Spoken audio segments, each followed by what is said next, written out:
زندگی ہے تو ایک بیٹی ہے. اور میرے محترم سننے والوں، جن گھروں میں بیٹیاں کثرت سے ہیں وہ پریشان نہ ہو، منہ نہ لٹکائیں، الجھے نہیں کہ مسلسل یہ بیٹیاں کیوں ہو رہی ہیں. میں تو جب سنتا ہوں تو مجھے یقین نہیں آتا کہ یہ کوئی شیعہ ہو سکتا ہے، کوئی اہل بیت کا چاہنے والا ہو سکتا ہے جو اس بنیاد پر اپنی زوجہ سے لڑتا ہے کہ بیٹی پھر کیوں ہو گئی.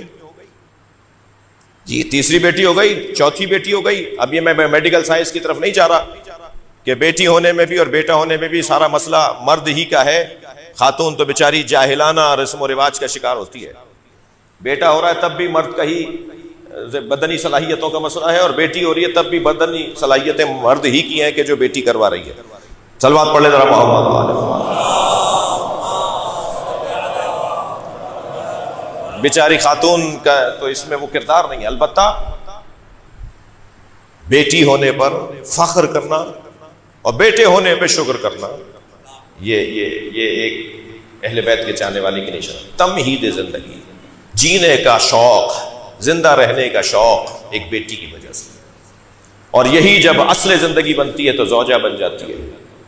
اور جب زوجیت کا عنوان پاتی ہے تو اللہ اکبر، عنوان زوجیت میں اصل زندگی میں جناب زہرا نے جو اپنا کردار پیش کیا ہے وہ بے بدیل ہے، بے نظیر ہے. کوئی عنوان ہی نہیں ہے، کوئی نام ہی نہیں ہے جو جناب زہرا کے ساتھ مقایسہ کر سکے.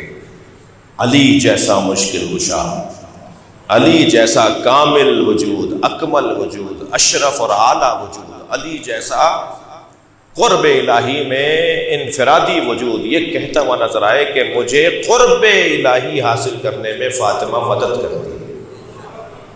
نعم العون علی طاعت اللہ، اللہ کی اطاعت میں فاطمہ میری مددگار.